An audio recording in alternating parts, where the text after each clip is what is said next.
Before he became the most feared name in Boston's underworld, before the betrayals, the bodies, and the decades on the run, there was just a kid from Southie, born into poverty, raised in violence, who learned early that silence was power, and fear was currency.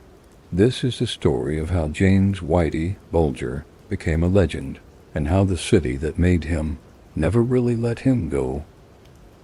As the story begins, tell us where you're listening from and what time it is. If you enjoy the story, like the video and subscribe to support the channel.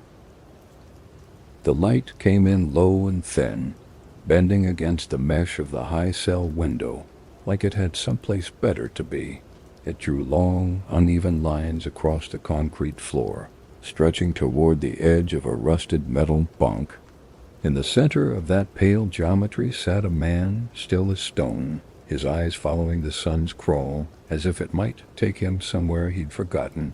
James Joseph Bulger, Jr., known once in whispers and headlines as Whitey, was 89 years old. His frame had withered, no longer thick with the muscle that had once commanded entire neighborhoods. His hands, once brutal, now trembled slightly as he folded them in his lap. His white hair, now thin and matted, caught the gold in the late October sun like threads of fading memory. Behind him, the walls of USP Coleman II in Florida stood quiet, watching. The cameras watched too, but they saw nothing, not the weight in his posture, not the thoughts scraping against the inside of his skull, not the soundless conversations he was having with ghosts that would not let him die in peace. He sat beside the window, not for the view, but for the warmth. It was the only warmth left. It had been just over 5 years since they dragged him from a Santa Monica apartment just blocks from the Pacific and strapped him into the back of a government van. 5 years since the illusion of control shattered in the echo of a knock at the door. He hadn't fought the arrest, hadn't cursed or cried. He just stared, like he knew this was always how it would end, not with a gun, not with a trial, but with the slow erosion of self inside a box too small to breathe in. The Bureau of Prisons had moved him more than 30 times since then. Colorado, Oklahoma, Florida, now, tomorrow. They would send him again, this time to Hazleton. West Virginia. Officially, it was an administrative transfer. Unofficially, it was something else, a rotation through shadows, a silent countdown. Whitey knew what Hazleton was. He had read the headlines: 2 inmates killed within months, guards stretched thin, cells unlocked when they shouldn't be, whispers of protection for men who had spilled blood, but not secrets. He knew the rules, had played them better than most. Now he was out of moves. There was no appeal for what he'd become, no angle to work. He had broken the only law that mattered in his world, the law of silence, even if he denied it until his last breath. The damage was done. Informant, rat, the words clung to his name like mildew on stone. No matter how many times he insisted he'd only played the FBI to protect his turf from the Italians. In his mind, he was a master manipulator. In the minds of those who wanted him dead, he was a traitor in a suit. He shifted in the chair, wincing. The bones in his spine clicked. His body no longer obeyed him, but his mind was sharp, painfully so. He remembered everything, every alley, every name, every quiet burial on the edge of Boston Harbor. He remembered the first time he killed a man, and the last. He remembered the feeling of owning a city without needing to say a word, how people crossed the street at the sight of him, how they lowered their eyes. He remembered the way silence could become a kingdom. He had once walked through Southie like a ghost people feared. Now he was just a ghost.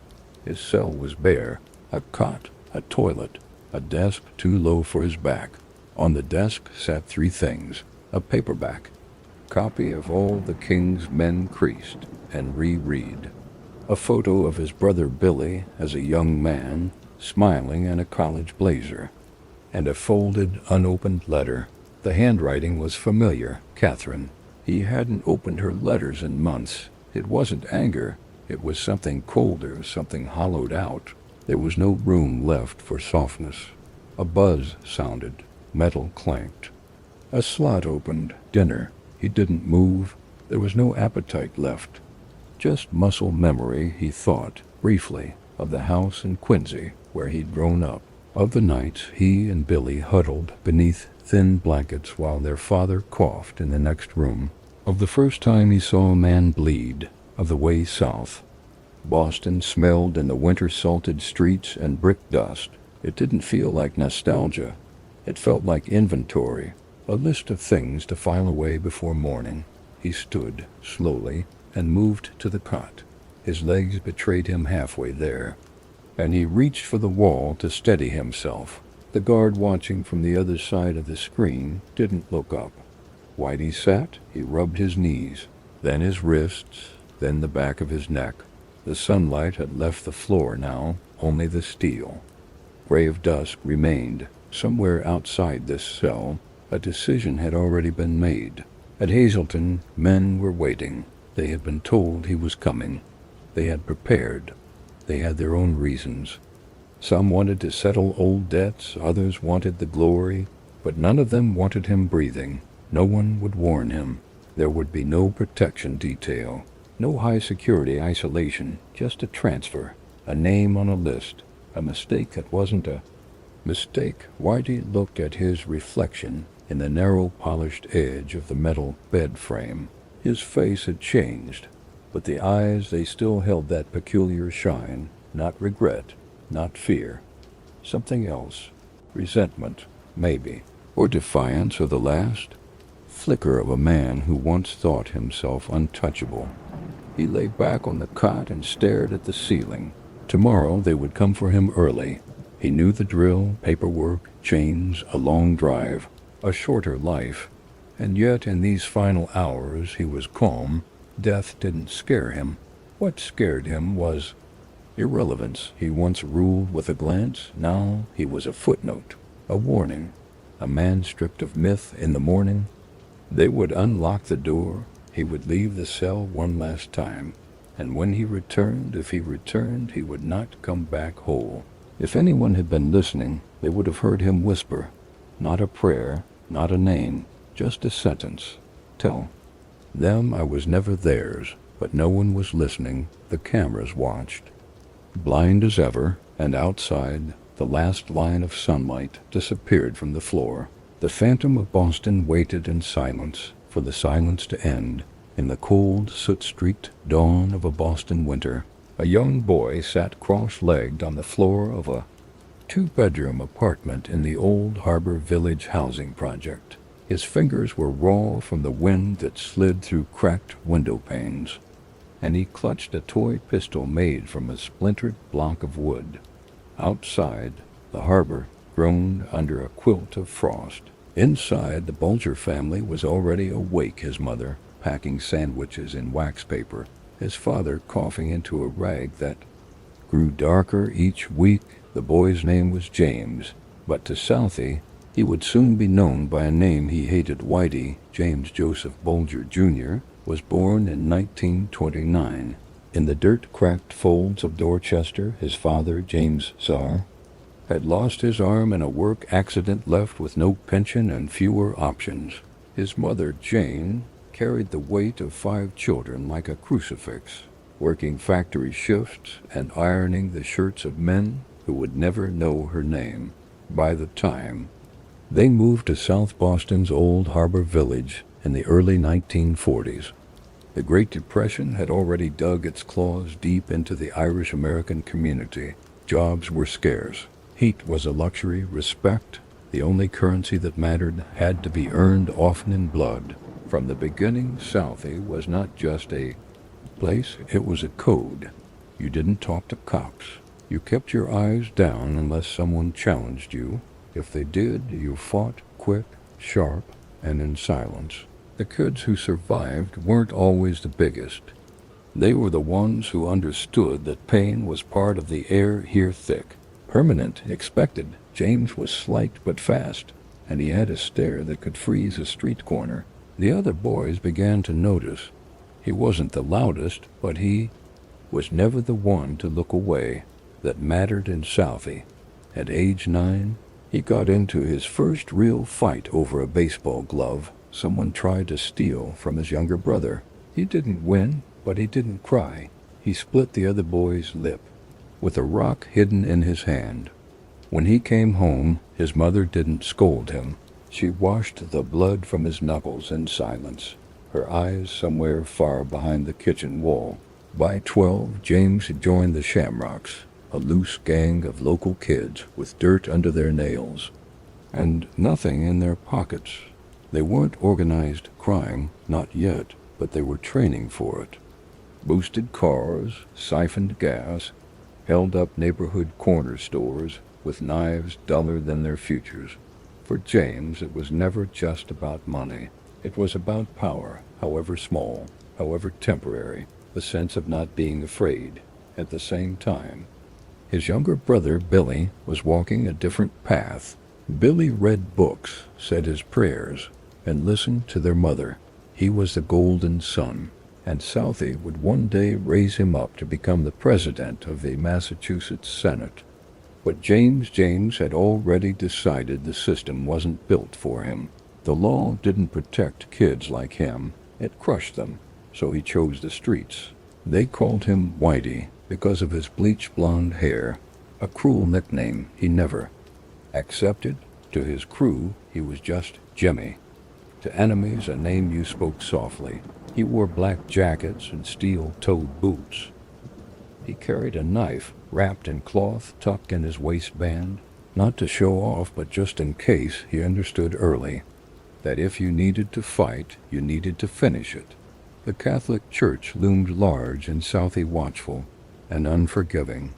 Priests offered sermons about sin, while whispers circulated about what some did behind locked doors. James went through the motions, confessions, mass, communion, but faith never softened him. It made him harder. It gave shape to the guilt he would one day learn to weaponize. At 13, he was arrested for the first time stealing a pack of cigarettes from a warehouse dock. The cops roughed him up, but didn't book him. "You'll be back," one said, tossing him onto the curb. James didn't argue. He wiped the blood from his chin and walked home without a word. Each year brought deeper layers, bolder jobs, riskier nights. He started running errands for older boys tied to bookmaking and numbers rackets. He watched how money moved quietly, in envelopes, handshakes, and nods. He watched how people looked away when power walked into a room. That stayed with him. By 15, Jimmy was already feared in pockets of Southie, not because he was the strongest, but because he never hesitated. He didn't blink when things got ugly. That reputation made him valuable. He began running messages to guys with names like Fat Tommy and Danny the Hand. He didn't ask what was in the envelopes. He didn't care. But for all his street work, there was still a boy inside him, a boy who fed stray dogs behind the projects, a boy who sometimes stood on the pier and stared at the ships, imagining another life, one with soups, respect, and silence, not noise, not handcuffs. The Bulger household tried to pretend it was normal. Jane cooked dinner every night. The kids went to school, but James was already drifting too far. The classroom meant nothing. Respect wasn't earned through grades. It came from fear. At 17, he faced his first serious charge, armed robbery. He and 2 others held up a liquor store using a broken revolver and a lot of nerves. The clerk gave them $112. A week later, James was caught. This time, there was no warning. He was sentenced to time in a juvenile reformatory. It wasn't prison, but it was close. Concrete walls, cold showers, older boys with something to prove. But James learned quickly. He kept his head down, watched, listened. He figured out who to stand behind, who to avoid. He earned small favors by being useful, and when needed, he reminded people he wasn't afraid to bleed. When he got out, the streets had changed, but James hadn't. He was leaner, sharper, more deliberate. Shamrocks had scattered, replaced by men with suits and scars who looked at him like potential. In the dim light of a Southie tavern in 1947, a man named Polly Riker leaned across a sticky bar and said to him, "You got ice in your veins, kid. You'll go far. Just keep your mouth shut." He did. Whitey kept quiet. He watched the older generation make mistakes too loud, too flashy, too many enemies. He decided early he would be different. He wouldn't chase headlines. He wouldn't leave trails. He would become something else. Not a thug, not a soldier, a phantom. By age 20, the boy from Old Harbor Village had disappeared. In his place was a man shaped by poverty, forged in violence, and utterly convinced the world owed him something. His path was no longer a question. It was a prophecy, and Southie was still behind him.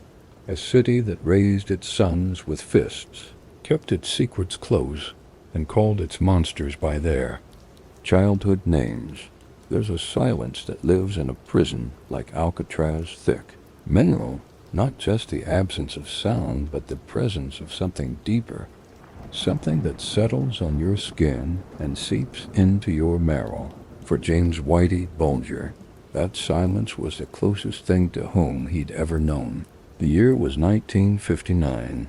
The ferry from San Francisco cut across black water, cold wind clawing. At the faces of the men chained together the belly of the boat, Bulger sat in the middle of them, his head bowed, his wrists cuffed to a man who'd once set fire to a gas station just to watch it burn. Neither of them spoke. Neither had to. They were being delivered, not just to prison, but to a place where the worst of the worst were sent to disappear. Bulger had arrived at Alcatraz, but his story didn't begin on that ferry. Not quite. In 1956, James Bulger was sentenced to 20 years in federal prison for a string of armed robberies, violent, desperate acts carried out with calculated cold. One job had him and two others robbing a bank in Indiana. Another involved hijacking a truck loaded with cigarettes and liquor bound for Massachusetts.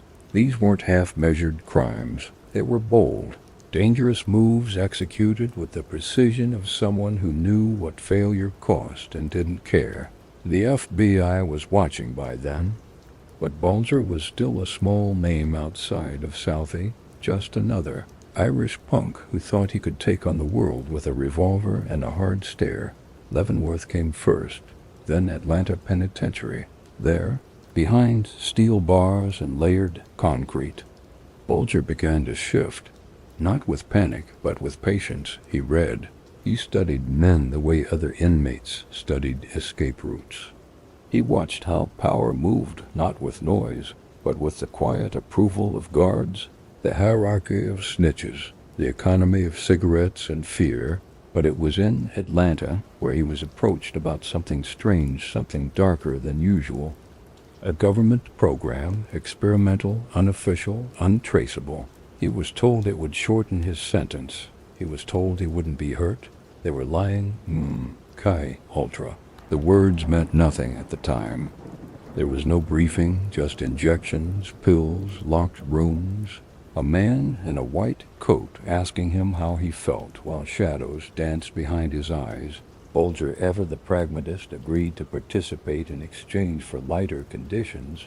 What he didn't know, and what history would only reveal decades later, was that he was one of dozens of inmates being used as test subjects in a CIA mind control program. They gave him LSD again and again and again. He wrote years later that he'd been dosed more than 50 times. Sometimes they left him in a dark room with a ticking metronome and no sound but his own thoughts. Other times they bombarded him with lights, white noise and whispered voices meant to simulate psychosis. They wanted to see if fear could be chemically induced. They wanted to see what made a man break. Whitey never did, at least not on the outside. Instead, he took notes quietly, invisibly inside his mind. He began reading philosophy, Nietzsche, Schopenhauer, Machiavelli, books that didn't soothe but sharpened. He underlined passages and borrowed copies, scrawling thoughts in the margins when he could. The lesson wasn't morality, it was dominance. He who cannot obey himself will be commanded. In the harsh light of the prison yard, while other men played cards or stared at the walls, Whitey kept to himself. He didn't join cliques. He didn't talk unless necessary. But when someone crossed him, cut in line, stole a magazine, ran their mouth, he responded with silence. First, then violence, clean, efficient, brutal. One night in 1958, another inmate accused him of snitching on a guard racket. No warning, just a quick whisper behind the mess hall. Bulger waited until the man went to the shower. Then he followed. No witnesses, no cameras. The man left with a broken jaw and 2 cracked ribs. The prison guards didn't press charges. Some even looked the other way. Bulger was learning the value of selective loyalty, of being feared just enough to be respected, but never enough to be targeted. Still, Atlanta was a powder keg. By 1959, his name was included in a group transfer to Alcatraz, the Rock, and that's where everything shifted. The island fortress was colder, harsher, the guards stricter, the routines carved into stone. Wake at 6:30, count at 7, lights out at 9. The air was salty, bitter, damp. The wind never stopped screaming through the corridors. Cell 138, that's where they put him. A 6 by 9 foot tomb, a narrow cot, a stainless steel sink bolted to the wall, a slit of a window that showed nothing but fog. But Bulger adapted quickly. He always did here. There were no gangs, no corner turf, just reputation and survival. And Whitey knew how to build both. He didn't talk much, but when he did, other inmates listened. He once spent an entire lunch explaining how Napoleon had used terrain to defeat larger armies. Not because he cared about Napoleon, but because power was an idea before it was an act. Some nights he'd lie on his back, staring at the ceiling, the aftershocks of LSD still swirling like oil in his brain. He'd hear whispers, his mother's voice, a gunshot, the slow, scraping sound of a shovel in dirt. But he didn't scream, he didn't move, he let it pass. Like a storm he had no time for. By 1962, Bulger was transferred back to Atlanta and then to Leavenworth again. The MK-Ultra experiments had ended. The files were sealed. He never spoke of it publicly until much later, when the damage could no longer be undone. But something had changed inside him. The boy from Southie, the scrapper from Old Harbor, had vanished. What emerged in his place was colder, calmer, something closer to a machine than a man. In 1963, his parole review came up. He was denied again, but by 1965 he was finally released after serving just 9 years of a 20-year sentence. He stepped off the prison bus wearing a government-issued overcoat, his hair combed back, his jaw tight. Catherine Grieg, who would later become his longtime companion, wasn't in the picture yet, nor were the FBI agents who would one day enable his rise. But the city was waiting. Boston had changed during his absence, but not in ways that mattered. The old families were still pulling strings. The Italian Mafia, the Patriarca crime family, had grown more powerful, stretching from Providence to Revere. But Whitey wasn't intimidated. He didn't plan to join them, he planned to outlive them. Back in Southie, he moved quietly. No big reunions, no brash declarations. He visited a few old faces, found out who was still breathing and who wasn't. He kept his ear to the street and his voice low. He knew how the game worked now, not just the surface violence, but the structure beneath it, the value of leverage, the economy of fear, the illusion of legitimacy. He had read the blueprints from the inside, and unlike most of the men he'd grown up with, he had survived the crucible. Some might say he was hardened by prison, but it would be more accurate to say he was finished there. What Alcatraz taught Whitey wasn't simply how to wait or how to endure. It taught him how to erase himself, how to move like smoke, how to build a legend, and most importantly, how to weaponize silence. From that moment forward, Whitey Bulger would never again be just another criminal with a pistol and a plan. He would become an enigma, a phantom, a man who could walk into a room, say nothing, and still make everyone else lower their eyes. And it all began in a locked cell, with a paper cup of LSD in one hand and a tattered copy of The Prince in the other. The man who walks into Marshall Motors in Somerville doesn't raise his voice. He doesn't wear a flashy suit. He doesn't need to. It's 1972. The Winter Hill Gang is at its peak, fast cars in the lot, bookies running numbers out of sight, offices and guns buried beneath linoleum floors, behind the garage's steel door, beneath the smell of oil and leather and cigarette smoke. Men talk business, quietly, carefully. That morning, Whitey Bulger walks in wearing a black pea coat and a look that means this conversation will be one-sided. He isn't the boss yet, not. Officially, that title still belongs to Howie Winter, a slick, calculating bookmaker with roots in Somerville and ambitions too large to carry alone.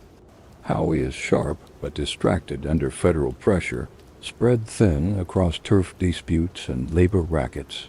He doesn't see it yet, but the tide beneath him is shifting, and Whitey, he already smells blood in the water. Bulger had joined the Winter Hill Gang in the late 60s, not as a soldier, not even as an enforcer. He entered like smoke through cracks others ignored. At first, he offered to handle collections, kept quiet, paid on time, but in South Boston, his name still carried. Wait, the old Southie crews remembered. The man with dead eyes and no conscience hadn't vanished. He'd simply evolved. What made Whitey different wasn't just the violence. It was the precision. He didn't hit for sport. He hit for strategy. He brought results, not noise, and men noticed. Winter saw in Bulger someone useful, controlled, dependable, respected by the right kind of dangerous people. But what Winter didn't know, what no one knew yet, was that Whitey had a secret weapon, and it wore a badge. John Connolly, FBI agent. Raised in the same Southie streets as Whitey, went to Boston Latin, made it out, joined the Bureau. But he never forgot where he came from, never stopped admiring the local legends, the tough kids who ran the projects with a glare and a grin. Especially Whitey. To Connolly, Bulger wasn't a criminal. He was a survivor, a product of the same streets that birthed him. And when Connolly returned to Boston in 1975 as part of the FBI's anti-mafia initiative, he came with a mission: take down the Italian Patriarca crime family. To do that, he needed a source inside the Irish underworld, someone close to the action, someone brutal enough to earn trust, but smart enough to play both sides. He thought he'd found the perfect candidate. The deal was made in whispers and nods. Whitey would provide intel, names, numbers, operational details on the Patriarca family, not his own people, not his own gang, just the Italians. In exchange, Connolly would shield him. It was a devil's pact wrapped in a flag on paper. Bulger became informant number BS1544. In reality, he was never an informant, not in the traditional sense. He was an architect of disinformation. He gave the FBI crumbs while feasting on the power their protection allowed him. He fed Connolly just enough to keep the Bureau circling the Italians while clearing a path for himself. One by one, his rivals began to fall. Some were arrested, others vanished. The turning point came in 1979. Howie Winter, along with much of the original leadership of the Winter Hill Gang, was indicted on massive federal horse racing fix charges. The operation had been extensive bribes to jockeys, altered performances, and millions in manipulated winnings. The feds had spent years gathering evidence. Whitey, curiously, was untouched. His name appeared nowhere in the indictments, not because he wasn't involved, but because Connolly made sure of it. Winter went. Down, others followed. And just like that, Whitey stepped into the vacuum. No ceremony, no shootout, no need to make a statement. He simply filled the silence. With Winter out of the picture, Bulger consolidated control over the gang. He expanded operations, drug trafficking, extortion, loan sharking, arms deals. He didn't flood the streets with chaos. He managed them with cold efficiency. His reach extended through Southie, Dorchester, Charlestown, and with Flemmy Stephen, the rifleman, Flemmy at his side, the operation became more organized, more lethal. Flemmy, a longtime underworld player with deep ties to the Italian mob, brought knowledge and muscle. Together, they formed a shadow government of the Boston underworld, but Whitey was the face, or rather the absence of one. He rarely appeared in public. He used proxies, met in cars, delivered messages through layers of handlers. He avoided phones, cameras, and unpredictable men. In a city filled with noise, he became power through silence. The FBI, meanwhile, kept chasing the Mafia, just as Whitey intended. Connolly regularly visited him in safe houses, gave him tips, warned him of wiretaps, alerted him to grand juries. It wasn't protection anymore. It was partnership. And while Connolly told his superiors that Bulger was his top asset, the truth was simpler. Connolly admired him, needed him, saw him not as a criminal, but as a friend, a hero, even. Their meetings were filled with small talk, old Southie stories, jokes about crooked cops and straight ones who didn't understand the neighborhood. But beneath it all was a current of corruption so deep that it blurred the lines between hunter and hunted. In 1981, Roger Wheeler was shot between the eyes in Tulsa, Oklahoma, a businessman, not a gangster, owner of World Jai Alai, a gambling operation Whitey had quietly been skimming for years. Wheeler had started asking questions, so Whitey sent his men. The hit was clean, sudden, professional, and it marked a turning point. For the first time, Whitey was no longer killing within Boston's orbit. His reach had extended across state lines. His confidence was swelling in Connolly. He never mentioned the murder to his bosses, never questioned how Bulger had known Wheeler's schedule. He just passed along more intel on the Mafia. The facade of legitimacy was cracking, but the illusion held. Bulger's strategy was rooted in an old truth: fear lasts longer than love. He ruled Southie not by winning hearts, but by controlling options. You did business with Whitey, or you disappeared. You paid your cut, or you bled. But he rarely raised his voice, rarely showed anger. His power was in the anticipation of pain, not the performance of it. He didn't just remove enemies, he erased them, and in his mind it was all justified. The Italians were the real threat. The cops were already corrupt. He was simply leveling the field. By the mid-1980s, Bulger's power had become almost mythic. He walked Boston streets like a man above the law because he was. He tipped off jurors, influenced elections, infiltrated unions. He wore cheap clothes, drove modest cars, and never gave interviews. But his silence was louder than any headline. The FBI, meanwhile, began to falter. Internal questions emerged. Why were there no indictments against Bulger? Why did so many of his enemies wind up dead or behind bars? Connolly deflected, lied, stalled, and Bulger? He just kept building, but beneath the surface, fault lines were forming. Men began to whisper. Prosecutors changed hands. Files resurfaced. And for the first time, Whitey Bulger, a man who had risen through cunning, silence, and strategic violence, felt something unfamiliar, pressure, but not enough to stop, not yet. The Winter Hill Gang had begun as a Somerville operation, named for a patch of land and a handful of tough men who wanted money more than peace. By the time Whitey was finished with it, the name was irrelevant. There was no hill. There was no winter. There was only Bulger and the growing shadow of a reckoning. He refused to see coming. The fog rolled in low from the harbor, swallowing Dorchester Avenue in a hush of gray.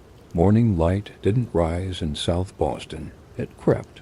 Like everything else that mattered in this part of the city, it moved quiet, uncertain, wary of being noticed. And in that fog, in that silence, one man ruled not with parades or headlines, but with whispers. James Whitey Bulger had no official title, no front-facing operation, no paper trail. But by the early 1980s, Boston belonged to him. There was no ceremony to it. No moment where someone stood up and said, "He's in charge now." It didn't work like that. Not in Southie. Power wasn't declared, it was understood. It existed in gestures, nods, rumors that traveled from bar to bookie, from cop to corner. Boy, Whitey had built his empire on a foundation of absence. There were no photos, no recorded conversations. He avoided phones, cameras, crowds. He didn't drive fancy cars. He didn't wear flashy suits. He moved in silence, and the silence spoke for him. His operations were vast but invisible.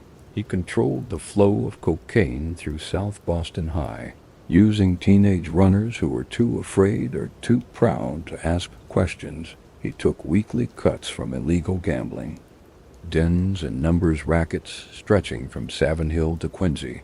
He moved weapons through stolen truck routes, some ending up in the hands of the IRA in Northern Ireland.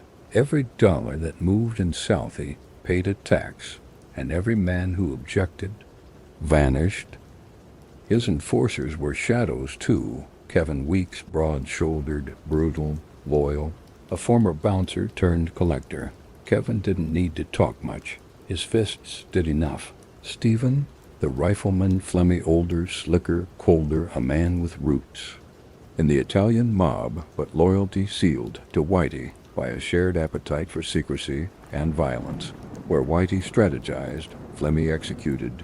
If you crossed them, the outcome was consistent, fast, final, and quiet. Some victims were shot, others were strangled. Some were dismembered in basements with tarps and silence. A few were buried beneath bridges, others dissolved in lime, their names erased like chalk in rain. No one ever found a note. No threats were made. One day a man would speak out. The next, he'd stop showing up. That was the message. In the bars along L Street and the old bowling alley near West Broadway, men whispered warnings like scripture. Don't say his name. Don't ask questions. Just pay your cut. Whitey wasn't feared because of what he did. He was feared because of what he might do. Even the police played by his rules, some out of fear, some out of greed. He had a system, a balance. He kept Southie clean on the surface. There were no shootouts on corners, no turf wars in the streets. He didn't like noise, and he made sure the neighborhood stayed quiet enough to seem safe. If a crew from Charlestown came sniffing around, they were warned once. If they came again, they didn't leave. If someone sold heroin, Whitey made an example of them. Not because he was morally opposed to drugs. He ran cocaine and marijuana through the city like blood through a vein, but because heroin made addicts loud, unpredictable, vulnerable, and vulnerability attracted law enforcement. Whitey didn't tolerate vulnerability. He ran things like a businessman with a ghost touch. He paid informants well, kept his network wide. When a cop got too curious, a favor was called in. When a journalist started asking questions, a relative received a visit, not a threat, just a conversation, just enough to make the story disappear. He understood the psychology of power. better than most politicians. You didn't need to control everything, you just needed people to believe you did. But beneath that exterior, beneath the cold eyes and the modest jacket, was a man consumed by control. He trusted no one. He carried a scanner in his car that tracked police dispatch. He rotated safe houses, rarely sleeping in the same bed, too. Nights in a row, he parked blocks away from meetings, walked through alleys, checked reflections in store windows.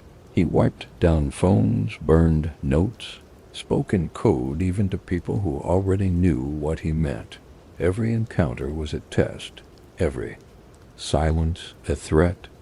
Whitey believed everyone had a weakness, and most had a price. He simply made sure he got there before anyone else. One winter night in 1982, a low-level bookmaker named Brian Halloran came to Whitey with a problem. Halloran had been arrested on a drug charge and feared someone in his crew was talking. He wanted help protection. Whitey nodded, listened, said he'd look into it. Halloran left relieved. 2 weeks later, he was gunned down in a hail of bullets outside a seafood restaurant. His associate, Michael Donahue, an innocent man, giving him a ride, was killed, too. The message was clear. Even asking for help could be a betrayal. That same night, Whitey attended a wake, quietly paid his respects, said nothing. In Southie, the myth only grew.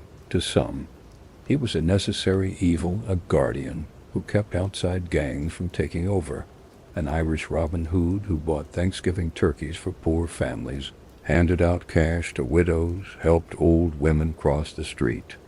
To others, he was something else, entirely a cancer hiding beneath the skin of a neighborhood that didn't know how to fight back. He didn't see himself as a villain. He believed he was playing the long game, protecting the community from the Italians, the junkies, the feds, that the violence he used was surgical, justified, even noble in a brutal kind of way, but the truth was simpler. Whitey Bulger wasn't a gangster. He was an ecosystem, and the city adapted around him. The FBI files remained clean. John Conley continued to run interference. Prosecutors stalled. Cases crumbled. Every time it seemed the walls might close in, someone somewhere leaned on the right door. Whitey called it insurance. He kept everything compartmentalized. No one. Man knew too much, and if they started getting close, they didn't stay long. He didn't talk. He didn't write. He vanished before you even knew he was there. One of his most trusted associates once said, "You could sit across from Whitey for an hour, and when you left, you weren't sure if he liked you, hated you, or was planning to kill you. That was the point. He wasn't meant to be understood. He was meant to be felt, like a storm on the horizon, or the quiet just before a door creaks." Opened by 1985, his influence stretched far beyond Boston. Money laundered through Florida real estate. Guns shipped to Irish rebels. Political strings pulled quietly in local races. He met with arms dealers, corrupt unions, and even dabbled in the race-fixing schemes left behind by the old Winter Hill operators. But he never bragged, never once boasted. He knew the moment you heard yourself speak too loudly was the moment you became visible, and visibility, in Whitey's world, was death. Still, the fog that had once protected him was beginning to thin. Technology advanced. Surveillance improved. Allies got sloppy. Younger gangsters less careful. More arrogant started making noise, and beneath it all, a growing tension simmered. The people of Boston had grown used to the silence, but they were starting to wonder what it cost and how long it could hold. But for now, the phantom still ruled. No headlines, no mugshots, no trials, just the echo of footsteps on wet pavement, and the knowledge that somewhere in that fog, someone was watching and deciding who lived and who didn't. On the 3rd floor of the Massachusetts State House, past the polished oak banisters and the marble corridors humming with the footsteps of lobbyists and staffers, sat in office that belonged to the most powerful man in state politics. The door was marked simply, William M. Bulger, President. Of the Senate inside, books lined the shelves, Plato, Cicero, Jefferson. Framed photographs hung precisely classical symphonies, childhood smiles, ribbon cuttings, the light from the windows washed over mahogany furniture, and the soft gold of a flag in the corner. It was a room designed to command respect, and yet, beneath that carefully composed stillness there was a shadow. It didn't speak. It didn't write memos. It simply existed, and it bore the name of James Whitey Bulger. Billy and Whitey were born just 15 months apart. Two sons of South Boston, two branches from the same gnarled tree, but the paths they took diverged. Early and visibly, Billy, the bookish one, quiet, devout, inquisitive, he stayed in school, listened to their mother, showed up to church in polished shoes and a pressed collar. While Whitey roamed the streets with the Shamrocks, Billy studied Latin. While Whitey ran numbers, Billy recited poetry. They shared the same kitchen, the same freezing winters, the same father's broken voice. But by the late 1950s, their lives were split by concrete and conviction, one rising through the institutions of government, the other falling deeper into the underworld still. The blood between them never thinned. As Billy ascended the political ranks, first as a state representative, then as state senator, and eventually as Senate president, by 1978 Whitey was rising too, in his own darker domain, and in Southie they called them both Mr. Bulger, one in the Capitol, one in the streets. The irony wasn't lost on anyone, but no one dared speak it aloud. Billy was the model of Irish Catholic ambition, he quoted. Aristotle from memory, wrote essays on the meaning of justice, and lobbied for public libraries. He was beloved by constituents who saw him as the proof that one of their own could rise without selling out. He kept his speech deliberate, his humor dry. He read poetry on the Senate floor. He avoided scandal, embraced ceremony, and never once used foul language in public. But outside the chamber walls, questions loomed. How did someone so clean come? From a family so haunted? And what did he know?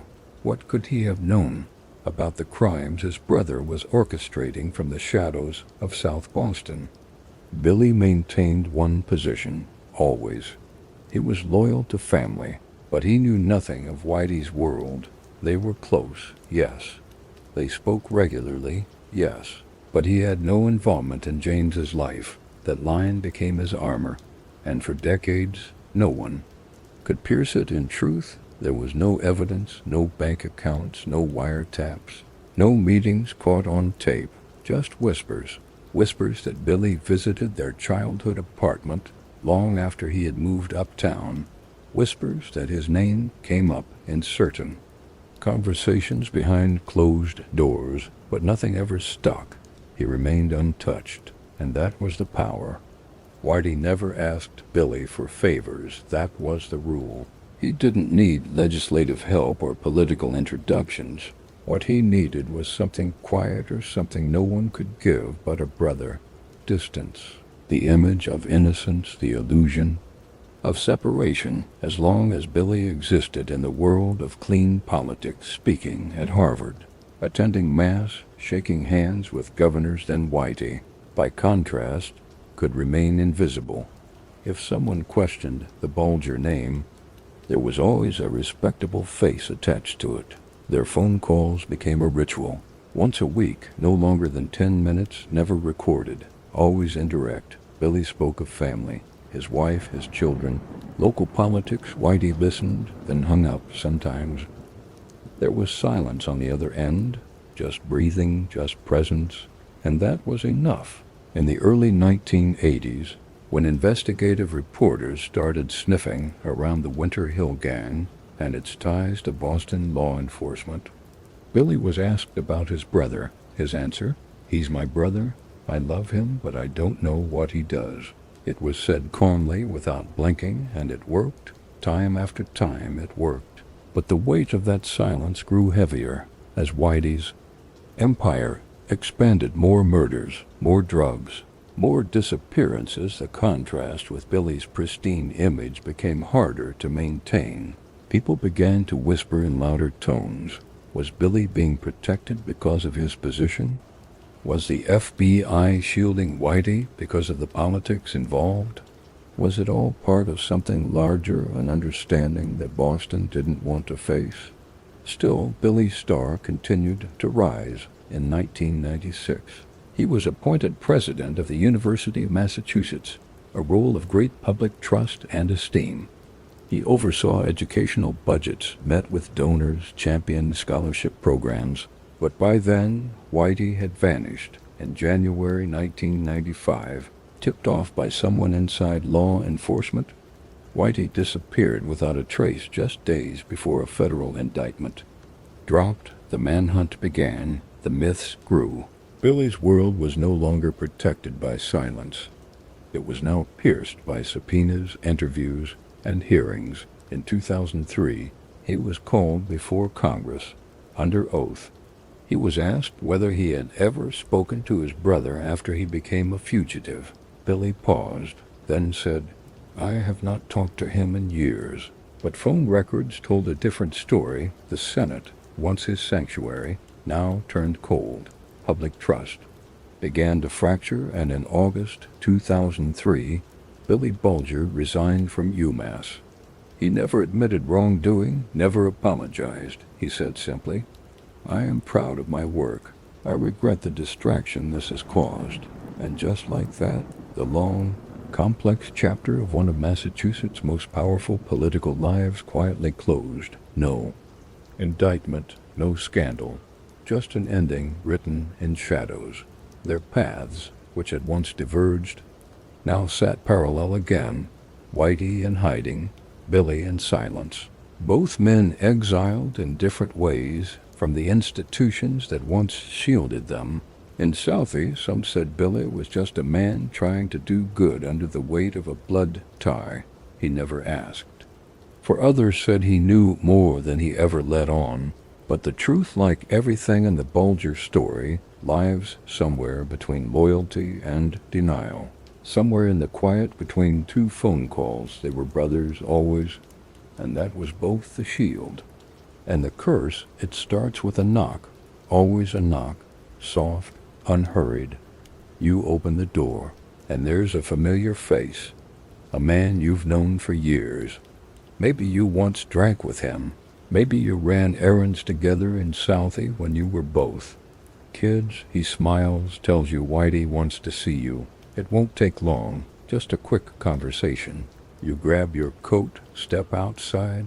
That's the last time anyone sees you. From the early 1970s to the early 1990s, men and women vanished across Boston, some slowly, others all at once. No warning, no clues, no justice.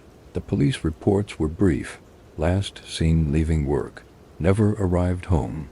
Suspected criminal associations, no one dared speak the truth.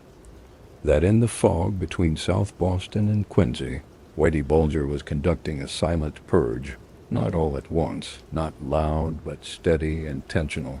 Calculated like a chess player, removing every pawn that dared question the board. Deborah Hussey was 36 when she disappeared.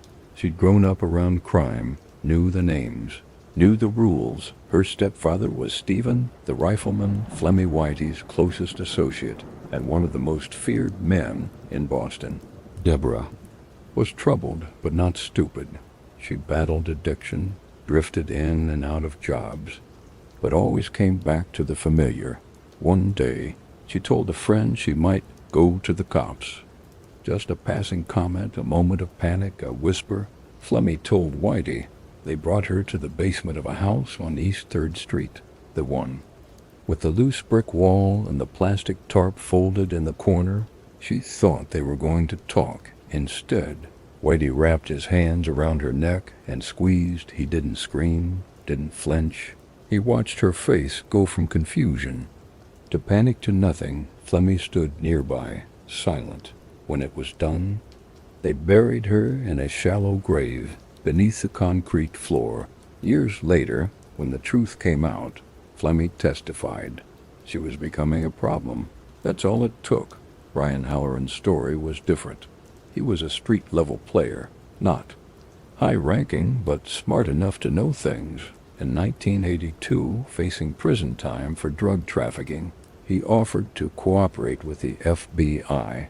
He told them he had information about Whitey's role in the murder of Roger Wheeler, the businessman killed in Oklahoma over the Jai Alai racket. Halloran was trying to cut a deal. Whitey found out. He waited on May 11, 1982. Halloran and a friend, Michael Donahue, got into a car outside the Waterfront World Trade Center. Bulger approached in broad daylight, dressed in a construction vest. He pulled a submachine gun from a bag and opened fire. Halloran was shot more than a dozen times. Donahue, an innocent bystander who had simply offered Halloran a ride, was killed instantly. When the smoke cleared, the car was riddled with bullets. The FBI files blurred. No charges were brought. It would take decades for the truth to be confirmed. Arthur Bucky Barrett was another, a former armored truck robber who had gone straight, or at least tried. He made the mistake of telling someone he was owed money. Someone who talked too much. Whitey invited him over, said they could settle it. Barrett sat in a chair in the basement while Whitey made small talk. Then, without pause, he was shot in the back of the head. They tied his body in plastic, taped it shut, and buried him next to others beneath the floor. Weeks later, Bulger bragged about keeping Barrett's teeth as a trophy. These weren't just murders, they were performances, signals sent to anyone considering disloyalty. Bulger didn't just kill you, he erased you. No funeral, no body, just a cold silence where your name used to be. The basements became graves. East 3rd Street, Dorchester, Quincy, floorboards pulled up, shovels, scraped concrete, plastic tarps, bags of lime. Years later, when law enforcement finally unearthed the sites, they found bones tangled in plastic sheeting. Some still had scraps of clothing. One still wore a watch.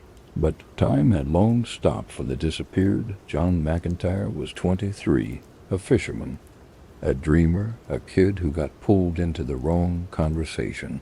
He'd helped smuggle weapons for the IRA guns, moved in the belly of old boats along the New England coast. At some point he got scared, told someone he might talk. Whitey invited him over, said they needed to clear the air. McIntyre never left. Flemmy later testified that Bulger chained him to a chair, interrogated him, made him pray, then strangled him. The body was dumped in the same basement graveyard, another secret buried in cement. In total, Whitey Bulger is believed to have murdered or ordered the deaths of at least 19 people. Some were rivals, some were friends, a few were women, most had known him, some had trusted him. All were erased. The true horror of Bulger's reign wasn't the body count, it was the silence that followed. Mothers filed missing persons reports that went nowhere. Wives clung to rumors. Children grew up without answers. The streets didn't talk. The cops couldn't or wouldn't intervene. And the ones who knew better said nothing at all, because to speak Whitey's name was to invite your own disappearance. In the end, the missing didn't stay gone. Time unspooled, deals were made. Flemmy flipped. Kevin Weeks flipped. The basements were opened, the bones came home, but the damage was permanent. Whitey hadn't just ruled South Boston. He'd hollowed it, turned its alleys and cellars into graves, and when he disappeared in 1995, those wounds stayed open long after the headlines faded. Long after the cameras stopped filming. There's a corner of Southie where the bricks are darker, where a door used to lead to a house that no longer stands, and beneath it, if you listen closely enough, there's still silence, not the silence of peace, but of stories never told, names never spoken, the vanished, waiting to be remembered. It started, as these things often do, with a single voice in the dark, a quiet whisper to a reporter, a file that didn't add up, a name that kept appearing where it shouldn't have. At first, it was easy to dismiss. Boston had always been a city of rumors about who paid off who looked the other way, who disappeared. The streets were dense with history, and history had always been written in shadows. But in the late 1990s, the shadows stopped cooperating. The walls of the FBI's Boston field office were clean, bureaucratic, windowless. On the outside, they looked like protection. On the inside, they had become something else, something rotten. The agent at the center of it all was John Connolly. For 2 decades, he had been a rising star, polished, charismatic, South Boston native, Catholic school graduate, the perfect blend of street and suit. He'd climbed the ladder fast, earning the Bureau's trust, working high-profile cases, and most importantly, he'd helped the FBI do what it had failed to do for decades, penetrate the Mafia. Through him, they had an informant inside Boston's underworld, someone who could deliver the kind of information that locked up mobsters, someone who could turn the tide. That someone was James Whitey Bulger, but what no one saw or chose not to see was how blurred the lines had become. Connolly didn't just handle Whitey, he protected him. He tipped him off to wiretaps. He named informants, he buried leads, he coached Whitey on what to say, what not to say, when to move, when to disappear, and in return, Bulger gave Connolly just enough to keep the Italians burning intel on the Patriarcha. Family, occasional updates on low-level rackets, crumbs dressed up as gold. Connolly delivered those crumbs like gospel.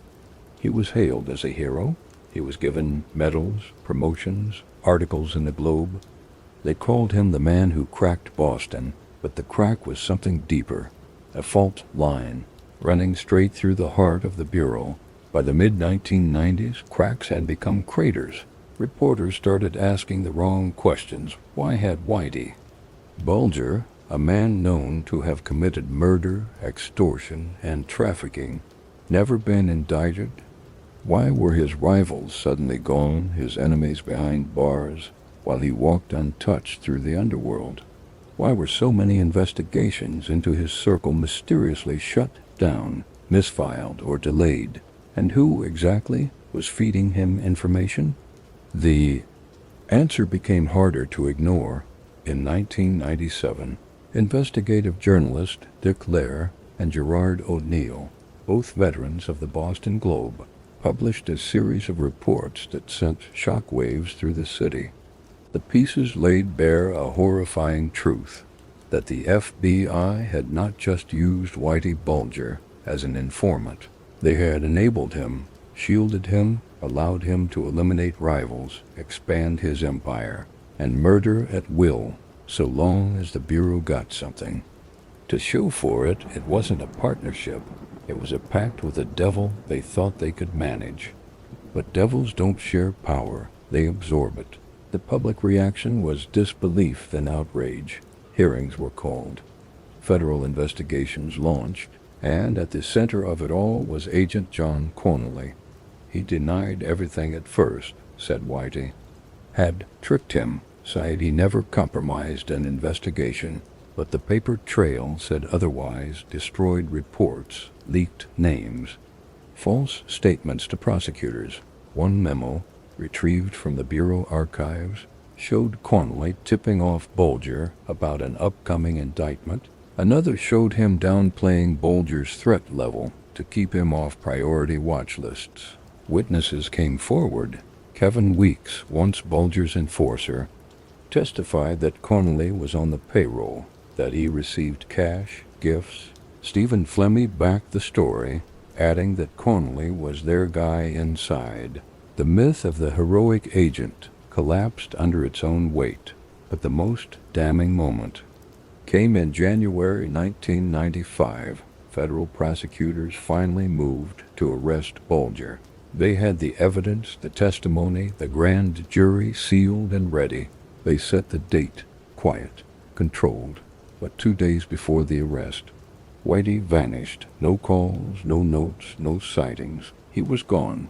Not fled, not hiding. Vanished. Just like that. Only one person could have warned him in time. Only one person knew the details of the indictment. The route, the time. John Connolly. Connolly was arrested in 1999. The indictment was damning racketeering, obstruction of justice, conspiracy to commit murder, not for committing the murders himself, but for enabling them, for protecting the men who did. During the trial, the courtroom was tense. Former FBI colleagues testified against him. He sat in a suit, shoulders stiff, jaw clenched. Betrayed by the very system he once stood for, he tried to frame it as loyalty. Southie loyalty. I was trying to protect a source, he said. We did what we had to do to take down the Mafia, but no one believed him anymore. He was convicted in 2002, sentenced to 10 years in federal prison. In 2008, another charge followed, second-degree murder for his role in tipping off Bulger about John Callahan. A business associate later found shot in the head in the trunk of a car. This time he got 40 years for a man already in his 60s. It was a life sentence. The fall was complete. The Bureau had gone from hunting crime to incubating it. The golden boy was gone, and in his place stood a cautionary tale of ego, loyalty, and compromise for the FBI. It was an institutional reckoning. Directors issued statements. Protocols were changed. Oversight increased. But the stain wouldn't lift. You can't unbury the bones. You can't unmake the disappeared. As for Whitey, he was now a ghost. Last seen in Louisiana, then maybe in London, then maybe in Mexico. His name turned up in whispers, sightings, grainy photos from halfway across the world. But each time the agents arrived, the trail had gone cold. No fingerprints, no trace. Just an empty room and the feeling that someone had been there, watching. The city changed. Buildings rose. Old haunts closed. The Southie of the 1970s became condos, boutiques, dog parks. But underneath, the new glass and steel, the memory of betrayal lingered. And not just from Whitey. From the men who were supposed to stop him, people still ask, why did Connolly do it? Was it the money, the power, or was it something deeper? A boy from the same streets, dazzled by the man who made it out, who ruled without apology, who walked into a room and made the air heavy. Maybe Connolly didn't just protect Whitey. Maybe he wanted to be him. In the end, the man tasked with holding the line crossed it. Not in a moment of desperation, but in a series of small, deliberate steps, until there was no line left, and Boston, the city of secrets, was left trying to count the cost. On a quiet street in Santa Monica, 3 blocks from the Pacific Ocean, an old man in a baseball cap carried 2 grocery bags up a short flight of stairs. The ocean breeze stirred his jacket. His steps were careful but unhurried. He paused to unlock the door to apartment 303, nodded to a neighbor, and disappeared inside. They knew him as Charlie Gasco, a soft-spoken retiree from the East Coast. Friendly but private, a man who fed stray cats, watered the plants on the balcony, and waved to Tids at the corner store. His longtime companion, Catherine Grieg, walked with him most days. They went to matinees, split a bowl of clam chowder at the pier, paid in cash, always in cash. What no one knew, not the postal carrier, not the pharmacist, not even the building manager, was that the man behind the locked door was not Charlie Gasco. He was James Whitey Bulger, and he was the most wanted fugitive in America. In January 1995, just days before his federal indictment, Whitey vanished. Not in panic, in precision. Someone tipped him off. Most believe it was John Connolly. his FBI handler turned co-conspirator. Whatever the source, Whitey didn't wait. He packed light, disappeared into a snowstorm, and left no trail, no cards, no letters, just silence. For weeks there were sightings: Nova Scotia, London, Chicago, Las Vegas, but none stuck. Each one a mirage. Then the silence deepened. Years passed. Investigators speculated he was dead or hiding in Europe or buried beneath one of his own basements. Theories bloomed. None bore fruit. But while the world searched, Whitey built a new life in sea. Plain sight, Santa Monica was chosen for its camouflage. A city of retirees, second homes, and quiet wealth. No one asked questions if your rent was paid on time, and Bulger made sure it always was. For over a decade, he and Catherine lived in apartment 303 of the Princess Eugenia complex. The unit was modest: 2 bedrooms, beige carpeting, a small balcony facing a tree-lined street. He was cautious, didn't draw attention, but not paranoid, not outwardly. They ate at the same diner, shopped at the same pharmacy, walked the beach at dusk. To neighbors, they were just another aging couple from somewhere else. Private, but pleasant. He read paperbacks. She gardened. They kept to themselves. What no one suspected was that behind the false identity, behind the unassuming grin and casual slouch, was a man who had spent decades dealing death in Boston alleyways. He went by many names: Charlie Gasco, Tom Baxter, Mark Shapton. He used stolen IDs, forged paperwork, and a tight circle of silence. But the disguise wasn't just paperwork, it was transformation. Whitey dyed his hair gray, wore glasses, kept a clean-shaven face, no more bomber jackets or boots. He blended in among the sea of retired school teachers and insurance clerks. But inside, the same machine still ticked.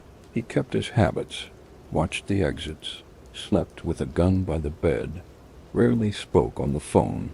He carried 2 sets of car keys. He always sat facing the door, and beneath the floorboards, in a small, hollowed-out wall vent, were 30 firearms: Glocks, revolvers, shotguns, even a vintage 357 alongside them, wrapped in duct tape and sealed in plastic. $822,000 in cash. Stacks of $100 bills, neatly bundled, labeled, preserved like relics. He was a fugitive, yes, but he had not abandoned power, only paused it. Every week, Catherine trimmed his hair. Every month, he read crime novels and underlined passages. He watched documentaries about criminals, studied their mistakes, smiled when they slipped, because he hadn't, not yet. Back in Boston, the legend grew. The FBI placed him second only to Osama bin Laden on its most wanted list. His face appeared on airport walls, gas stations, highway billboards. The reward, $2 million, no questions asked. But for 16 years, no one collected. He was nowhere.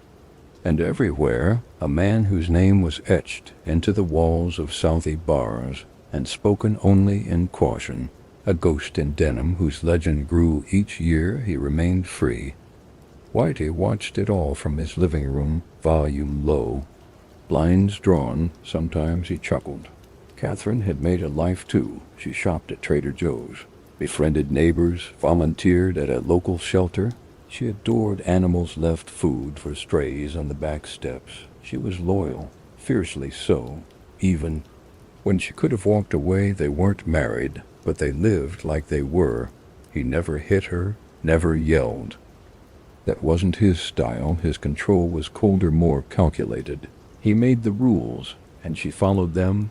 No phones, no photos, no family visits, no slips. For years it worked until it didn't. In 2011, the FBI tried something new. Rather than focusing on Whitey, they focused on Catherine. They launched a media blitz, airing a 30-second public service announcement during daytime TV in states with large retiree populations. It asked one question: do you recognize this woman? Within hours, tips began flooding in, and one, from a woman in Iceland watching America's Most Wanted, led them straight to Santa Monica. On June 21, 2011, agents from the FBI and U.S. Marshals staked out the apartment building on 3rd Street. They watched as Catherine stepped outside. They followed, confirmed her identity, then returned. Whitey was arrested without incident. No shots fired, no words, just a nod, a quiet surrender inside the apartment. They found the weapons, the cash, and a man who had been running for 16 years but hadn't aged out of the game. At 81 years old, he was still dangerous, still sharp, still defiant. In his interrogation, he refused to speak, refused to name names, refused to give closure. It wasn't remorse. It wasn't pride. It was discipline, the same code he'd carried. Since Southie, since the first alley fight, since Alcatraz, he would go down his way. The news broke across the world. Whitey Bulger captured in California. To some, it was justice delayed. To others, the end of a myth. To him, it was just another act in the play, another mask, another room, another chapter. But this time, the door locked behind him. 16 years gone in a blink. A life rebuilt, erased, and unearthed. And beneath it all, beneath the cats, the groceries, the afternoon walks lay the same truth. You can hide from the world, but never from what you've done. The man who once made juries tremble was now the one being judged. July 10, 2013. The United States District Court in Boston was sealed tight, barricades outside, reporters jostling. Inside, the pews filled with survivors, sons and daughters, siblings. Aging parents, each of them carrying the weight of someone gone. 32 counts, 11 murders, one name. James Joseph, Whitey Bulger. He entered the courtroom in khakis and a white collared shirt. No tie, no shackles, his white beard trimmed, his eyes sharp beneath rimless glasses. He didn't slump or shuffle. He sat upright, arms folded, jaw locked. He was 83 years old, but he stared down the room like a man half that. Not humbled, not shaken, just watching. It wasn't just a trial. It was an exorcism for Boston, for families who never got the calls they waited for names buried not in cemeteries, but in basement walls. One by one, the prosecution painted the portrait. A phantom who moved without sound, a killer who didn't flinch, a man who murdered out of convenience, silence, pride, a man who played both sides of the law and owned them both. Testimonies followed. Kevin Weeks, his former enforcer, described executions carried out with quiet routine. Stephen Fleming, Whitey's partner in crime and in silence, recounted the strangling of his own stepdaughter in chilling detail. Then came the families. Deborah Hussey's mother broke down mid-sentence. Michael Donahue's son described years of birthdays beside an empty chair. Some simply listed names, one after another, like headstones in a row. Whitey didn't look away, but he didn't apologize either. The defense called it a circus. Whitey called it worse. He refused to testify, refused to mount a defense. He told his lawyers to focus on one thing. I'm not a rat, to Bulger. The courtroom wasn't justice. It was betrayal. He raged about broken immunity deals, accused prosecutors of lies, said the FBI had promised him protection, then hung him out to dry. But it wasn't the murders that haunted him most. It was the label, informant, rat, in his world. That was worse than life in prison, worse than death. It was obliteration. The courtroom, however, didn't care about honor codes or underworld ethics. The jury cared about facts. 12 men and women sat through 2 months of testimonies. They heard about guns, acid baths, duct-taped corpses, tears that never dried, deals that silenced justice for decades. And when the verdict came, it was quiet. 31 charges, guilty on 29, including 11 confirmed murders. Bulger showed no reaction, no nod, no shift. just sat, staring forward, as if none of it concerned him. But the myth had cracked. The sentence was handed down weeks later. 2 consecutive life terms plus 5 years. He would never walk free again. The prosecutor called it the end of a long nightmare. The families wept. Some smiled, barely. Others left without a word. But everyone agreed. The phantom had a face. Now, and it was aging, bitter, and beaten by time. In the final moments of the trial, the judge asked if he had anything to say. Whitey stood, cleared his throat, and said this was a sham, then sat back down. It was all he would ever offer. The court adjourned, the cameras turned away, and the man who once owned Boston disappeared into federal custody, no longer a king, no longer a phantom, just another number in another cell. With nothing left but ghosts, the steel gate clanked open at 8:35 p.m., October 29, 2018. A transfer van, white and unmarked, crawled into the yard of USP Hazleton, a high-security penitentiary tucked into the wooded hills of Brewston Mills, West Virginia. The air was cold, autumn thin. A breeze moved through the pines like a whisper. Inside the van, seated in a wheelchair and chained at the wrists, was James Joseph Whitey Bulger, at 89 years old. His spine was twisted, his legs frail, his breathing shallow, but his eyes, those pale, hard eyes, still scanned every face like he was trying to solve something no one else could see. This was his 16th transfer in 5 years, but this one would be different. This one would be his last. Hazleton was known among inmates as Misery Mountain, understaffed, overcrowded, violent, a place where promises went to die. Inmates were locked down for 23 hours a day. The guards were stretched thin, tired, underpaid. Rules didn't apply the same way up here, and word traveled faster than paperwork. Bulger's arrival didn't go unnoticed. Inside, the cells rattled with low talk. Someone new, someone big, not just any prisoner, the Phantom of Boston, a man whose name echoed in FBI files, crime books, murder reports, a man who had named names, had cut deals with law enforcement, had destroyed lives in silence. To men who lived by code, by loyalty, silence, blood, that made him the worst kind of criminal, worse than a killer, worse than a boss, a rat. Among the inmates was Focio's Freddy Guess, a former enforcer for the Genovese crime family out of Springfield, Massachusetts. Freddy had done time for multiple hits, cold, calculated executions carried out on mafia orders. He hated rats, despised them. He had once refused to cooperate with prosecutors, even if it meant decades behind bars.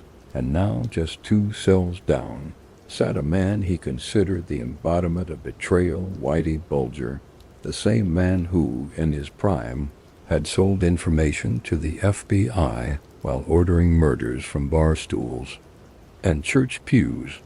The opportunity was too clean, too symbolic, too perfect. At 5:05 a.m. the next morning, guards conducted the standard wake-up rounds. Cell 132 was quiet, too quiet. When they opened the door, the scene was immediate. Whitey's wheelchair had been shoved to the side. His body slumped on the cot, unmoving, his face unrecognizable, smashed, shattered, bloodied beyond identification, his eyes swollen shut, his skull caved in. Blood covered the walls in long arcs. The blunt object had been improvised, a padlock wrapped in a sock, simple, silent, final. By 5:30 a.m., the warden had ordered a lockdown. By 6:15, the Bureau of Prisons had notified the FBI. By 8 o'clock, the press had the story, and by noon, the world knew. James Whitey Bulger was dead. The autopsy confirmed it. Massive blunt force trauma to the head. Multiple facial fractures, likely died within minutes of the first blow. There were rumors his tongue had been nearly severed, his eyes gouged. none of it ever officially confirmed. But the message was clear, delivered in blood and bone. This wasn't a beating.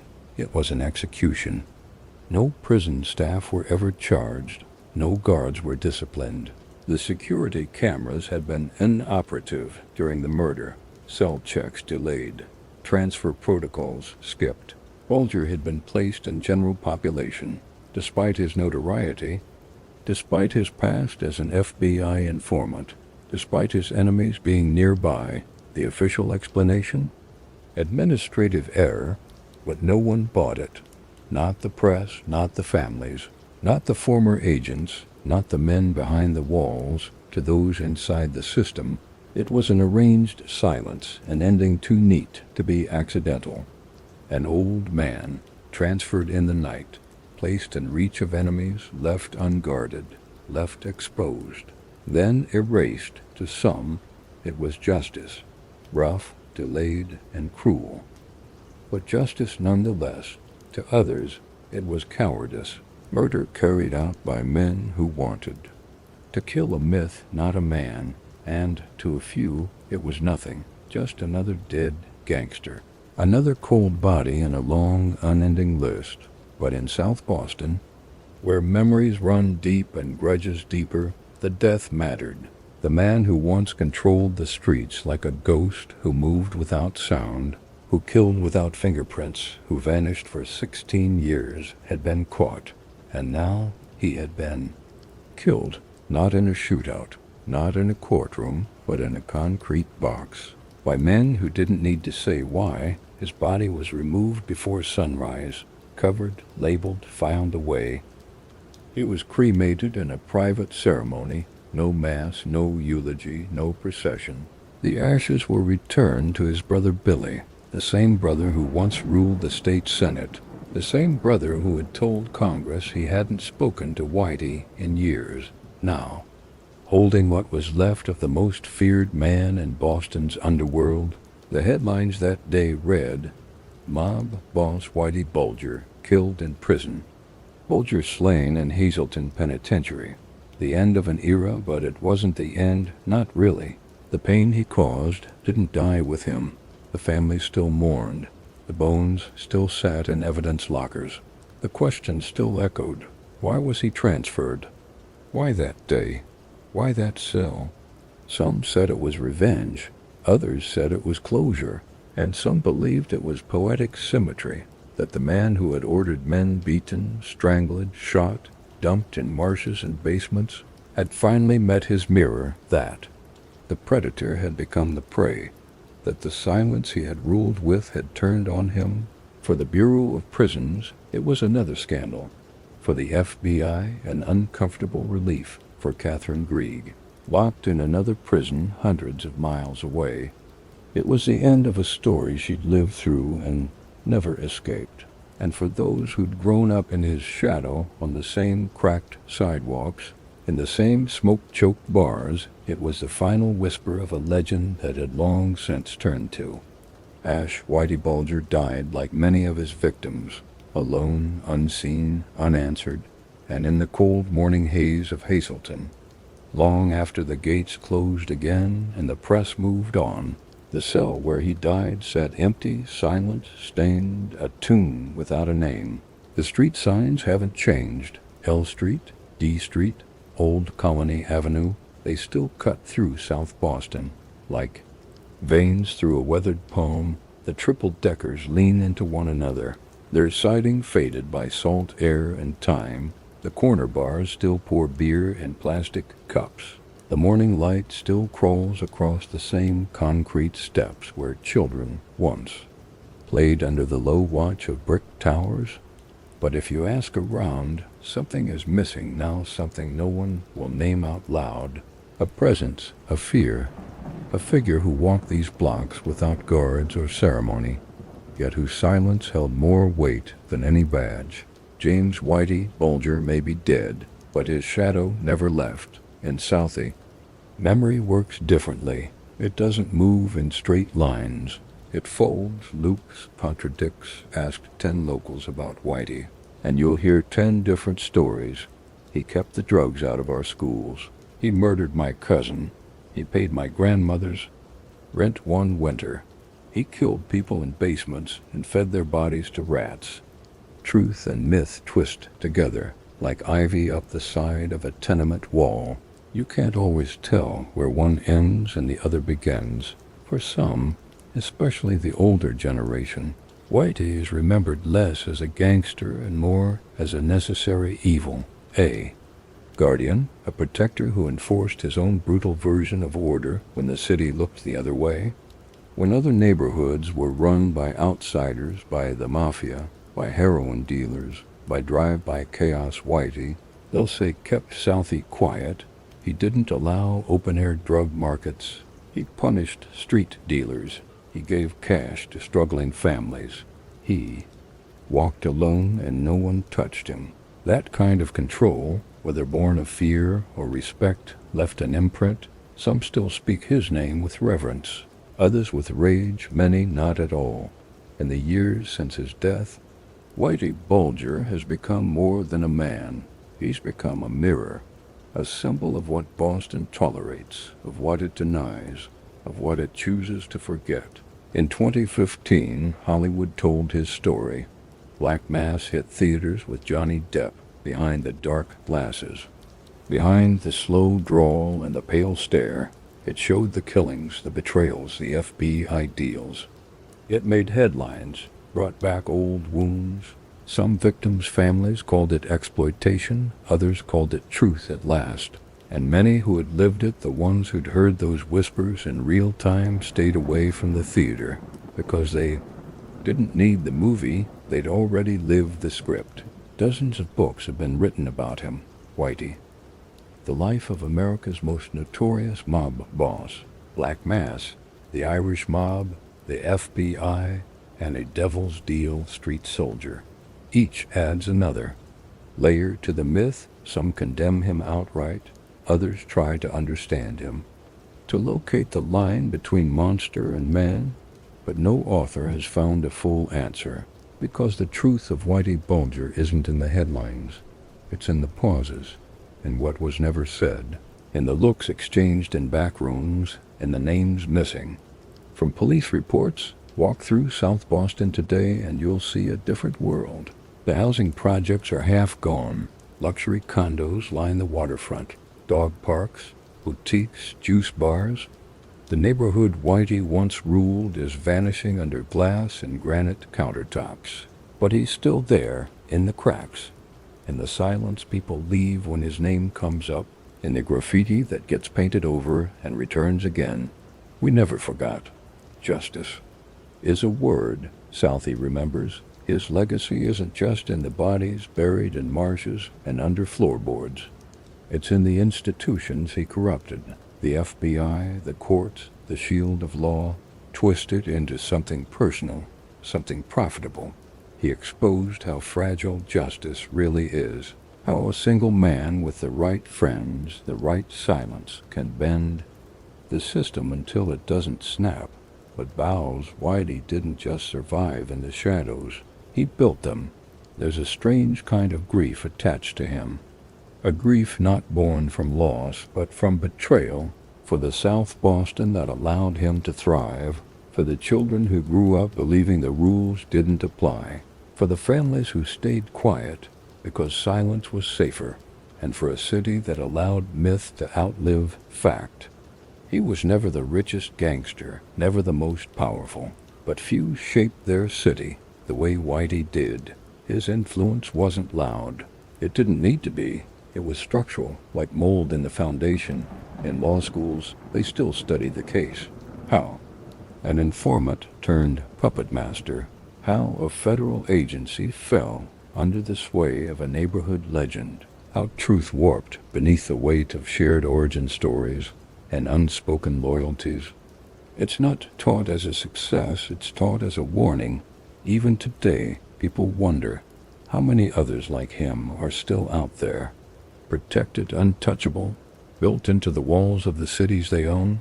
That's Whitey's true legacy, not in who he was, but in what he revealed. In the end, he died not with a gun in his hand or in a blaze of sirens, but beaten to death in a prison cell. by men who hated what he stood for, not his crimes, but his betrayals. He lived by silence, but he died loud, blood. On the walls, bones broken, the myth cracked open, and yet, even in death, he refuses to vanish. His name still sells books, still draws tourists, still starts arguments, still commands whispers, because in cities like Boston, power doesn't always look like a badge or a gavel. Sometimes it looks like a man in a plain jacket, walking home in the fog, never raising his voice, but never needing to. There's a photograph that hangs in the hallway of a police station downtown. Black and white, grainy, a mugshot, Whitey in his 20s, his face still smooth, his eyes already cold. Beneath it, no quote, no plaque, just a date, and a warning no one says aloud. This can happen again. In the end, Whitey Bulger didn't just leave a trail. He left an atmosphere, and Boston still breathes it. There's a photo, rarely seen, not the mugshot, not the grainy frame from his last arrest.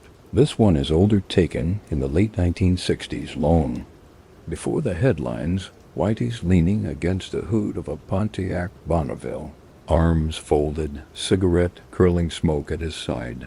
There's a dog at his feet, a wiry mutt with alert eyes. He's not smiling, but he isn't scowling either. He looks paused, like a man caught halfway between who he was and who he would become. And it's in that quiet frame where the contradictions begin. Who was James Whitey Bulger, really?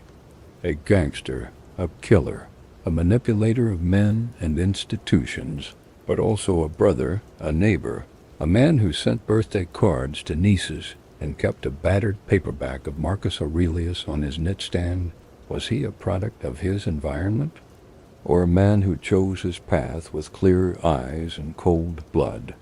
The answer, like Whitey himself, refuses simplicity. He grew up in Old Harbor Village, one of 6 kids in a 1-bedroom apartment. His father lost an arm in an industrial accident. His mother scrubbed floors to keep the lights on. The Bulger boys knew hunger and heatless nights, but they also knew Southeast code. Loyalty above all. James was the wild one, always out late, always pushing.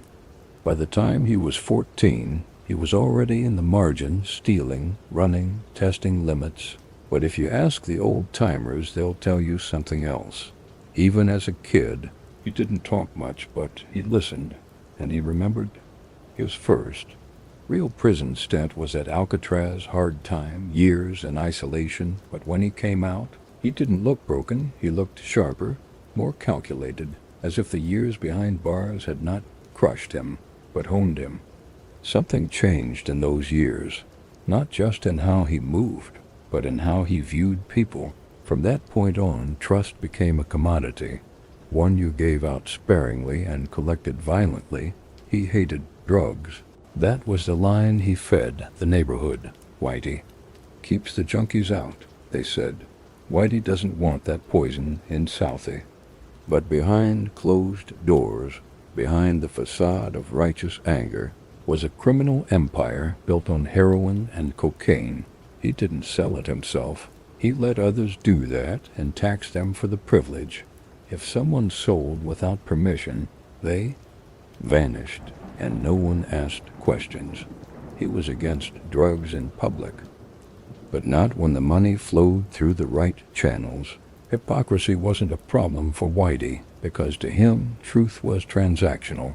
He loved animals. That part's real. Fed stray cats in the neighborhood, kept birds, even in hiding. He kept a parrot in his Santa Monica apartment. The bird greeted visitors with eerie mimicry. Hey, Whitey, someone's at the door. But this tenderness had limits. He showed no such softness with women. Witnesses, ex-girlfriends, and court records tell of fists, threats, brutal outbursts. Deborah Davis, his longtime partner, was found buried in a marsh. Catherine Grieg, the woman who hid with him for 16 years, later described a man whose moods could turn like a switchblade. Loyalty was rewarded, but disobedience was punished. His relationship with his brother Billy is another study in opposites. The Billy Bulger, president of the Massachusetts State Senate, polished, articulate, a power broker in tailored suits. They rarely appeared in public together, but neither denied the blood between them. To this day, Billy has never fully condemned his brother. Some say it's family loyalty, others say it's fear. But perhaps it was a deeper code, one born from childhood poverty and the cold certainty that outsiders don't protect you. Only blood does, even when that blood stains everything it touches. Whitey read constantly. History, war, Stoic philosophy. He idolized Hitler's SS for their discipline, cited Sun Tzu, memorized FBI manuals. He was not a thug swinging a bat in alleyways. He was a strategist, a man who believed violence was most effective when invisible. He once said, "If they're afraid to talk about you, that's power. You don't have to do anything if they're already scared." That philosophy shaped how he ran his world. You didn't see the threat, you felt it. In the way the bar went quiet when he walked in the deals made with no handshakes, in the silences that said more than words ever could. But paranoia was the price. In his later years, it consumed him. He slept with guns under his pillow, refused to use phones, carried cash in dental floss boxes. He believed the world was watching, and in a way he'd built a web of fear and betrayal so tight, even he couldn't escape it. He turned on allies, fed information to the FBI, and when the walls closed in, he vanished without a trace. For 16 years, the most wanted man in America disappeared into the crowd, a ghost hiding in plain sight, because he knew better than anyone. People forget faces, but they remember silence. Prison changed him again, but this time it didn't sharpen, it unraveled. Letters from his final years reveal bitterness, scorn, and denial. He blamed the government, the media, other inmates, but never himself. Even when facing death, he refused self-examination. There was no reckoning, only deflection. He wrote of injustice, of betrayal, of the honor among thieves that no longer existed, as if he'd forgotten how many times he'd broken that code himself. His FBI file reads like the biography of two men. One, a cold, analytical killer. The other, a man searching for meaning in a world he helped poison. He hated rats, but became one, loved loyalty, but discarded friends, shunned weakness, but hid for 16 years behind a woman who loved him. The man beneath the mask was not one thing. He was a war between opposites, and the battlefield was his own mind. In the end, Whitey Bulger didn't die because of a crime. He died because of an identity, the image he could no longer outrun. He crafted a legend so ruthless, so feared, so absolute, that eventually someone wanted to be the one to end it. And when that cell door opened in Hazleton, it wasn't just a man they killed, it was an idea. That power could be absolute, that silence was armor, that fear could last forever, but ideas don't die easily, and neither do masks, even now, long after his last breath. Whitey's contradictions echo in courtrooms, in headlines, in families still asking why. He left no manifesto, no confession, only fractures of image, of memory, of myth, and that, more than anything, was the man himself, not a gangster, not a ghost, but a mirror. One Boston still refuses to look into for too long. There's a wind that blows through South Boston off the harbor, down Dorchester Street, past the old red brick housing projects that used to echo with shouting and slammed doors. These days the wind sounds different. Not louder, not softer, just emptier. The streets are cleaner now. The old triple-deckers repainted, repurposed. What once was a battleground of turf and blood is now a real estate prospectus. Cafes where bars used to bleed, condos where crew safe houses once stood. What if you stand there long enough, just still in the morning haze? You can feel it. The shadow Whitey Bulger is gone, but Southie still wears the outline he left behind. There's no shrine, no statue, no one lights candles in his memory. But there's something worse. There's silence, a silence shaped like guilt, like memory, like myth, not just for the murders, not just for the bribes or the betrayal, but for what it says about us, about a city that let it happen. At L Street Tavern, the talk used to lower when his name was mentioned. Even after the arrest, even after the trial, some would call him a monster. Others would say he protected the neighborhood. Both might have been right, because legacy, like loyalty, isn't clean. It stains everything it touches. The new kids moving and don't know the old stories. They jog past corners that once dripped in fear. They walk dogs near curbs where bodies were dumped. But beneath the polished veneer, beneath the gentrified skyline and organic markets, something hungs in the concrete, not nostalgia, not grief, something colder, like the city itself is holding its breath. Whitey was never just a man. He became something else, something spectral. A story whispered behind closed doors, a name that didn't need repeating. In life he ruled with silence. In death that silence lingers, not because he deserved it, but because Boston never knew how to bury its ghosts. His old safe houses have been knocked down. The triple-locked brown stones, the false walls, the hollowed-out books with gun oil stains, all gone. Developers swept them away like dust, but some corners still remember. An old man on LaGrange Street still spits before he crosses certain thresholds. A woman near K Street still checks the lock on her mailbox 3 times, not because they think he's coming back, but because fear becomes habit, and habit becomes memory. The FBI tried to rewrite the story. They called him an anomaly, a rogue glitch in the system, but the truth is simpler. He thrived because the system bent for him, because power, real power, doesn't announce itself. It hides, it whispers, it trades favors in hallways, and shreds names before they hit the record books. Whitey didn't invent the game, he just played it too well, and in doing so, showed us all how rigged it really was. There's a question that hangs in the Boston air like fog off the bay. What did it cost to keep him invisible? How many turned their heads? How many men in suits and ties shook hands with ghosts, then went home to their families? The answer is never printed. It's buried, not in files, not in courtrooms, but in the faces of those who stayed silent and those who were silenced. Now the headlines are gone. The movies have been made, the actors cast, the scripts written, but the truth isn't in the monologues. It's in the spaces between, in the testimony that never made it to trial, in the families who still wake up wondering why, in the echo of a boot step that never really left the alley behind the liquor store. Some say Boston is healing. Maybe it is. Maybe that's what all this progress means. But healing doesn't mean forgetting. And forgetting is dangerous because Bulger wasn't just one man. He was a mirror held up to a city that loved its myths more than its truth.